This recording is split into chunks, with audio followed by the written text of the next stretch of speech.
Welcome back to Pop Collectibles, the show exploring collectors of pop culture with not an antique or an old piece of furniture in sight. A Cabbage Patch Bert Newton doll sold for $33,000 on eBay, with all proceeds going to charity. Now, Bert said the doll looked just like him, only it had a better hairpiece. Anything is collectible. Next, we head across the Tasman with ferry travel, courtesy of Bluebridge Cook Strait Ferry, to check out what could be the biggest Elvis collection down under.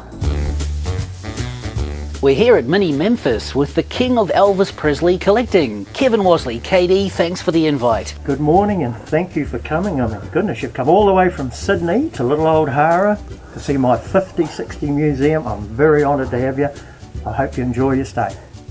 KD, when were you first taken by Elvis? Oh, I was a young fella, 13 years old, Dad's old valve radio. You know, I was listening to all the sounds. Oh, couldn't believe it. So I rushed downtown, first record shop, found some music, books. I was hooked. Does your collection date back to that far, or have you played a lot of catch-up? Yeah, it sure is. If it shone, I was like a magpie. I'd zoom into it. I was a hoarder. You name it, I'd go to every record shop, put a stand. There were 3 record shops in the village.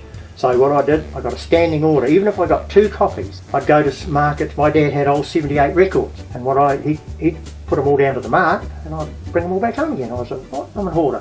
What do you specialise in? Vinyl records. I love the music, preferably the 50s and 60s. I love all that early rock and roll stuff. I loved his ballads. I also liked his religious stuff. How many recordings in the collection? Over 10,000. KD, have you played them all, or are they mint? Every record in my museum has been played, right down to the 78. A lot of it is the real early stuff. The stuff that, the hairstyle, which I love, the Bill Cream days, all that. It's just, even 2006, to me it's still 50s, 60s. Are there some that are New Zealand exclusives, so they're somewhat hot on the collectibles market? Very much so. There's a record that came out in 1967, a record that came out in 1960. There are 4 volumes, 1, 2, 3 and 4 EPs that came out in 67. The only country in the world that made these was New Zealand. Easy Come, Easy Go was an LP, and the 4 Elvis for Everyone, they were real special collector's pieces. And what is the most financially valued item here? My Sun records. I paid a phenomenal amount of money for them, which was 75 cents each. I've now got them sitting in a frame in my record room. What lengths do you go to get the elusive collectibles? Oh, God, I drive the wife mad. It's just, I'll go all over the place, big lengths. Do you pick up many from the auction sites? No, I don't. As I said, I'm block and chisel man. I still pen and paper and fax. No, I still love doing it the old way. It's a real challenge. Have you got a value for the collection? No, I haven't. I don't really want to tell you that either. I just couldn't put a value on it. To me, it's pricey. My biggest honour now is the fact that people like yourself come and visit it and want to film it, and to me that's the biggest compliment. How do you take care of it all? Oh, it's my job. Her indoor says she didn't put the dust on it. She didn't put it there, so why should she dust it? That's all my job. And tell us about the Elvis Presley scarf. Oh, Roy's son was at the show in Memphis. It was an afternoon concert, 1974, and there was another woman in the audience got the scarf, and he said, well, I've got a buddy who lives over in New Zealand, and somehow they did a deal and they sent it to me. It's never been in a washing machine. It still sits there, and I've had it since 1974. What characteristics do you take on from your hero? Right, it started as a teenager. So when I was going to high school, I got rubbish, big time. So mirrors were banned in our house, and then I'd wander down the village on a Friday night, dressed up like a king, and of course everybody just give me a hard time. But the more people gave me a hard time, the more that motivated me. And in the style, was this how you met your wife? Yes, it was. I was a bit offset by it, God, what's this, But once we got together and she quite realised my passion, it's just never changed. Do you get around to any events in Elvis gear? In the old days, used to dress up in my 50s style, but now, no, I don't. I just go out in my old caddy, and occasionally we dress up and go cruising, and we look like a bunch of geriatrics on the loose, But it's just unbelievable. Love it. So if you're looking a bit like the King, she's a bit into the King too? No. She likes one song. She's got to put up with me, eh?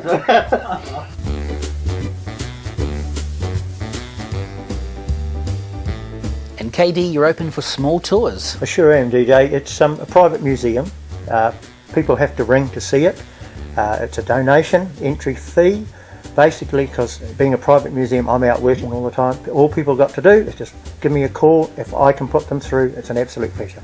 Are you on the web as well? Yes, I am. Yes, so they can contact me through that too. And my wife handles all that, so she's in charge of that lot for me. Fantastic, Katie. This is remarkable. Keep on collecting. Thanks a lot, Dee.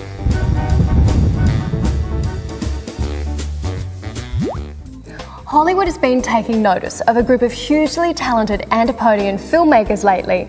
Over the past 4 years, they've won almost every award going and helped produce Australia's most favoured film in a recent poll. I'm talking about the Lord of the Rings trilogy, but they've also completed The Chronicles of Narnia and King Kong, as DJ finds out as we take a visit to Collector's Heaven.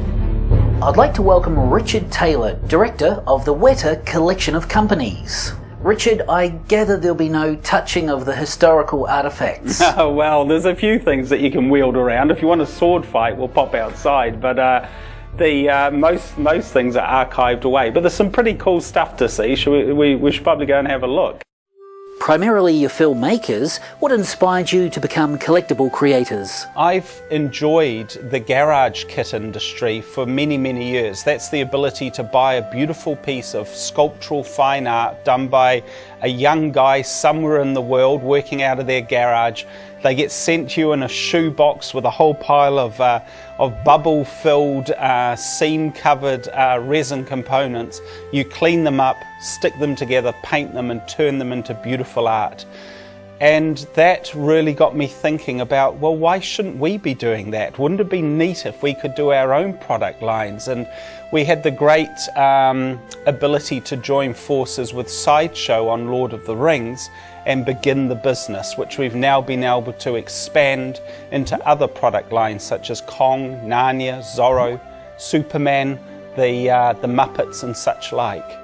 What is polystone and how long should it last? Well, polystone is really the material that these are made in. It's a powder impregnated resin, and it's fragile if they're badly knocked around, but if they're put inside a glass cabinet, these products will last hopefully for many hundreds of years. The process that we go through to get to, say, a piece like this, we have an initial conversation about the pieces that we'd like to do from the film that best capture the moments from the film. What we feel is that the only thing you can take away from the darkened cinema is a very quickly fading memory. The cool thing about a collectible from the film is it can sit on your mantelpiece for the rest of your life and re-spark that wonderful moment out of the movie. The numbers of pieces that we do range from about 1,000 at the absolute minimum to averaging about 2,000 pieces, and in the case of some of our more successful pieces, or ones that we think may be more successful, we set them up around about the 9,000. How do you feel about the astronomical prices being paid in the aftermarket? Well, it's interesting, the secondary market. We can't, of course, benefit from it. We don't want to. It's up to another person if they would sell on their piece. A piece that we may sell for $150, $200 has been known to fetch up to $8,000 in the secondary market.